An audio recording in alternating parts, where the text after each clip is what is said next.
Welcome back to the ballpark. Bearcats finish off a doubleheader sweep today. They are victorious in Game 2 over Marion by a final of 7-1 to go along with an opening 4-1 win. Bearcats pick up their first 2 conference wins of the season. They break a long losing streak and get a couple of W's today, and Rob Fisher, the head coach of the Bearcats, is joining us. And first things first, congratulations on not just one win, but a couple nice wins for your kids today. Thank you. It's nice to get back on the winning side. You know, it's been a tough couple of weeks for these kids, and they keep battling, and it was a good day today for sure. Well, let's talk about pitching, because you got it in spades today. Josh Maywar gave you a nice 6-inning outing there in Game 1. Right. Robertson picked up a save for you with a 1-inning save, and then Game 2, Jordan Poor comes off the DL, if you will, and gives you almost a shutout and pitches into the 7th, and Kevin comes on and seals up the second one for you. Talk about your starters today. First, Josh Maywar. Well, you know, with Josh, it's the same with all pitchers. You've got to get ahead, and he's struggled with that the last couple of starts. He struggled with that at Newcastle, and today was more efficient, got ahead of his hitters, and then we can do some more things, obviously, when you're ahead. I think he had 9 strikeouts, something like that. So, yeah, when he's working ahead, he's very, very good, and he was today. And like I've told you before, he's our bulldog. I had him for 10 strikeouts. 10, okay, good. And so in both games today, you struck out double-digit hitters. Josh did the job in Game 1. Jordan comes in Game 2, walks 2, strikes out 10, comes darn close to a shutout, and probably thinks he should have had it. I think he should have had it. Yeah. But, he pitched a nice game. This kid's just a 9th grader. His upside is unlimited. Yeah, and, and we've talked about this before, he adds so much to – it's a whole different look of our team when Jordan's there, and it's really good to have him back, leading him off, having him at the top of the lineup. It's a different look, and obviously on the mound, he's a talented kid, and the sky's the limit for him. And I know he's been so excited to get back, and text me first thing the other morning when the doctor released him. I had a text at 8:30 in the morning. I can play. I'm ready to go. And so we talked about it during practice. We let him hit. That first day was released, and we weren't sure he was going to be able to hit. Yeah. Maybe just pitch and play the outfield, but he came back the next day. We changed his splint a little bit. Well, I didn't. The trainer changed his splint a little bit, and but I know he was just chomping at the bit, and obviously he was very, very good today. He made a play in the outfield in Game 1 where everybody held their breath as he dived after the ball in the alley and kind of tweaked some ribs and came up a little sore, and everyone was like, oh, please don't let him be hurt again. Oh, yeah. And then in Game 2, he's pitching deep into the 7th, and at one point he grabbed the back of his left leg, and you guys went out and took a look at him, and I think more as a precaution than anything, you said, hey, let's just call it a day. It was just a cramp, and that's obviously from lack of work, although he's been throwing his bullpens through the whole time he's been hurt. We'll just stick a bucket of baseballs next to him, and he doesn't have to use his hand, and he just throws. So throwing-wise, in shape, but not with the pitch count he got up to today. Yeah. But he wanted to finish it, and he wanted that shutout and all. So we did the best we could, but there's no sense now in pushing it. If he comes up with a cramp, we got him out. So no sense losing him today when the sectional draw is Tuesday and the tournament's 2 weeks around the corner, and you never know. Exactly. When you get a player of that caliber back, I call them tachometer guys because they raise the RPMs of your whole team. They're immediate impact players. You could see a difference in this team from the first pitch today. It allows you the maximum flexibility to put your best 9 on the field. Exactly. Where they belong at any time. Yep. And when you can put those guys out there, you can play with anybody. You played well defensively today. You ran well. You got key hits. I think in Game 1 you scored all your runs with two outs. Yeah, and that was one. I was a little disappointed. I thought we left too many opportunities out there. Sure. We did have a couple situations, second and third, and less than 2 outs, and we couldn't get it in from guys at the bottom of the lineup. But yeah, you hit it right on the head. He just adds it's a different look. It's a different dimension when he's there. And I felt when he first started the season, our kids, not that our kids don't run the bases hard or anything, but they watch him. He just loves to play. And the way he plays, how hard he runs the bases, it was rubbing off on everybody immediately. So yeah, you're absolutely right. It's just a completely different look when he's the kind of kid who's going to leave here and go home and probably play MLB on his video game system until 9 o'clock tonight. Because he's a gym rat of baseball. Absolutely. He wants to be out there playing all the time.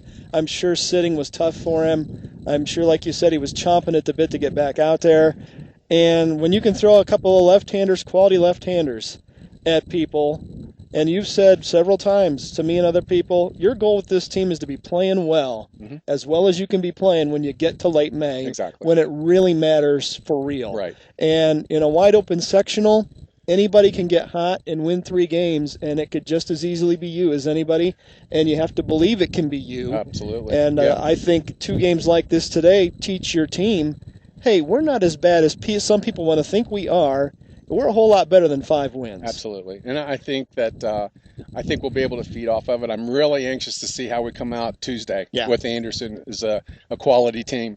And they've done real well in the conference. They probably maybe only have 2 losses. I'm not positive.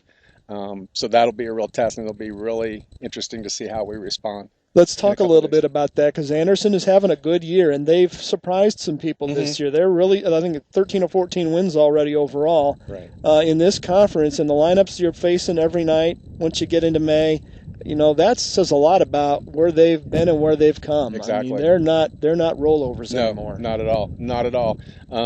Terry's done a great job. He's become a pretty good friend, and I enjoy talking to him. And of course, he benefited from the Highland situation. Their enrollment increased a lot, but they very much so. You're exactly right. They've year in and year out now, they're right at the top of the conference. So it'll be fun to see where we're at. Yeah, it will. It'll be a big night. It'll be senior night. Yep. And I know that the kids will be anxious for that, and we'll see what happens. Well, there's always another side to the coin, and when you had to go out there and take Jordan out of the game, you got to run Adam Botts out there for the first time. And, here's a kid who I think told me he hadn't played organized baseball since the 7th grade, and you take him out there and you put him in center field, and he gets the final put out for you. That's pretty cool. He came off the field, and I said, welcome to the bigs. And, he is just an unbelievably great kid. Yeah, he is. And he understands, coming in late like he wanted. He let us know that he would like to play, and he is completely happy with the role that he's going to be given here the last couple of weeks. He just wants to be a part of it. Yeah. And I've thought ever since that first day he came out, my goodness, how interesting it would have been to see if he had been here for 4 years. Oh, Lord. Because he's a talented athlete. Yeah, he is. And so now it's just, we're trying to force feed him a lot of things over a few weeks to get him up to score a little bit. So, but he's a great kid, and we're really happy to have him. Well, Tuesday everybody will sit on pins and needles and wait for the ping pong balls to do their thing, and you'll find out Tuesday, like every other coach in Indiana, who you're going to face in the opening round of the sectional tournament. And, when you look at the teams in this tournament, Muncie Central, Muncie South, Delta, Yorktown, Blackford, and Hamilton Heights, on any given day, any one of those teams can beat the other ones, and who gets hot, who can stay healthy, will have a lot to do with it. Yorktown's battled injuries. Delta's been down lately. They started 8-3, and now they're, I think, 5-7 in their last dozen.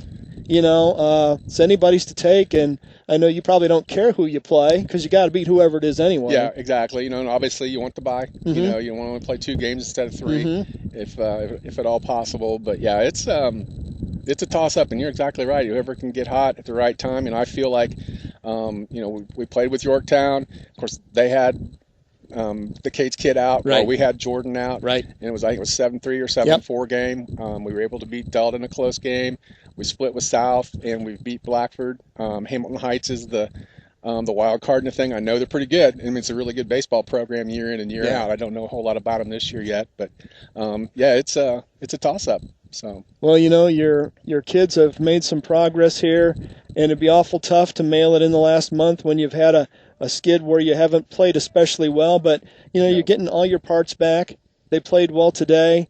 I like your chances when you can throw quality pitchers and get quality starts. You're going to be in every game you play that way. I think so, and too. As long as you field behind them and you had a great play from Gollifer at first today. Yep. Billy Walker did a nice job at third today. Kevin turned what should have been a double into a single off the wall out there. And Jordan Ty.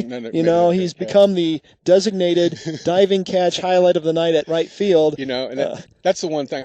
not to interrupt you, but that's the great thing about this group of kids. We knew going in we weren't going to be the most talented from top to bottom, but they're kids that you want to come to practice with every day. They're fun to be around. They do the best they can. It's not like nobody's not trying or not giving their best, and I'm proud of them. They've gone through 2/3 of the conference now with one of our better players out, but they show up every day and they do their best, and I can't be disappointed in that at all. Not at all. Well, thanks for coming up. Congratulations My again pleasure. on 2 Thank strong wins today. Thanks. And you're off the Schneid in the conference, and now you aim toward the real deal, and it's May, and it's sectional time, and one win in the tournament can turn into a whole lot. Exactly. But you can't win 2 until you win 1. So let's keep it going. We'll be ready. All Thank right, you. Rob Fisher, Appreciate the it. head coach of the Muncie Central Bearcats. They win twice here today. They take the opener 4-1. They capture game 2 7-1, and boy, did they play well doing it today.